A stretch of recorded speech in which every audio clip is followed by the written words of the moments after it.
সঠিক খাদ্যাভ্যাস মেনে রোজা রাখলে তা শরীরের জন্য দারুণ উপকারী। বর্তমানে জনপ্রিয় ইন্টারমিটেন্ট ফাস্টিং বা উপবাস পদ্ধতির সাথে রোজার অনেক মিল রয়েছে।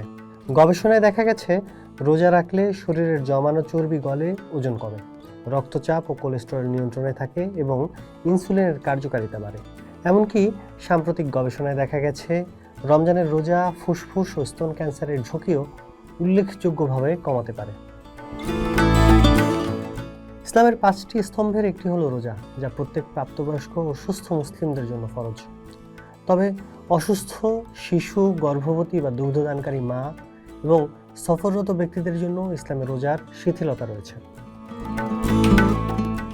যেহেতু ভোর থেকে সন্ধ্যা পর্যন্ত দীর্ঘ সময় সব ধরনের পানাহার থেকে বিরত থাকতে হয়, তাই এ মাসে সাহরি ও ইফতারের গুরুত্ব অপরিসীম। প্রশ্ন হলো, ক্ষুধা ও তৃষ্ণা মিটিয়ে মাস জুড়ে সুস্থ ও সচল থাকতে আপনার পাতে কি থাকা উচিত? আজকের ভিডিওতে আমরা জানব রোজায় কি খাবেন আর কি এড়িয়ে চলবেন। রোজার প্রস্তুতি শুরু হয় সাহরি দিয়ে। পুষ্টিবিদদের মতে সাহরিতে এমন খাবার খাওয়া উচিত যা সারাদিনের ক্ষুধা মোকাবেলায় সাহায্য করে এবং শরীরে ধীরে ধীরে শক্তি যোগায়। পুষ্টিবিদদের মতে সাহরির খাবার হতে হবে পুষ্টিকর কিন্তু খুব বেশি ভারী নয়। তারা প্রোটিন, কার্বোহাইড্রেট, ভিটামিন ও মিনারেল সমৃদ্ধ খাবারের উপর জোর দিয়েছেন, যেমন জটিল শর্করা, ওটস, লাল চালের ভাত বা হোল গ্রেন আটার রুটি। পুষ্টিবিদ ব্রিজেট বেনেলাম বলেন, এসব খাবার শরীরে ধীরে ধীরে শক্তি সঞ্চার করে, ফলে দীর্ঘক্ষণ ক্ষুধা লাগে না। প্রোটিন ও ফাইবার: ডিম, দুধ, দই এবং ডাল, মটরশুঁটি বা ছোলার মতো আঁশযুক্ত খাবার পেট ভরার অনুভূতি প্রায় 30% বাড়িয়ে দেয়। সবজি ও ফল: খোসাসহ আলু, শসা, টমেটো বা সালাদ এবং অলিভ অয়েলের রান্না করা সবজি।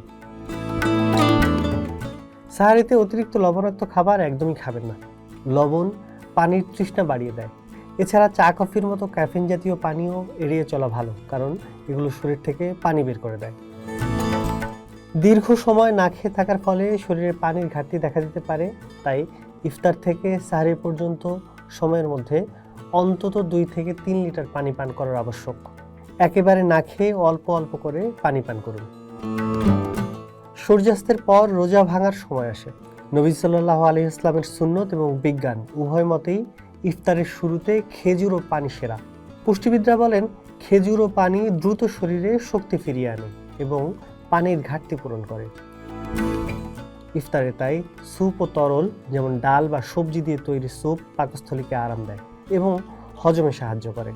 সাথে রাখুন ভারসাম্যপূর্ণ খাবার, যেমন শর্করা, প্রোটিন এবং প্রচুর সবজি ও ফলমূল। আবার খাবার ভাগ করে খাওয়া যায়। ডায়েটিশিয়ানরা পরামর্শ দেন, ইফতারের খাবার 1 ভাগে না খেয়ে 2 ভাগে ভাগ করুন।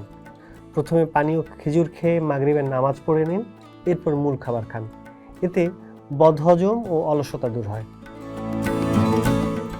তবে ইফতারে যা বর্জন করবেন তা হলো ভাজা পোড়া বা অয়েলি ফুড। খালি পেটে অতিরিক্ত তেল ও মশলাযুক্ত খাবার স্বাস্থ্যের জন্য ক্ষতিকর।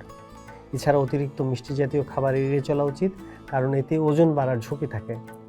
সপ্তাহে 1 দিন ভাজা পোড়া বা ভারী খাবার চলতে পারে, কিন্তু প্রতিদিন নয়। তাই আসুন এবারের রমজানে জিহ্বার স্বাদের চেয়ে শরীরের সুস্থতাকে প্রাধান্য দিই।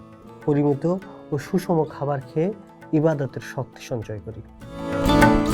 পোস্ট দেখুন, ভাবুন, করুন, থাকুন পোস্টের সাথে।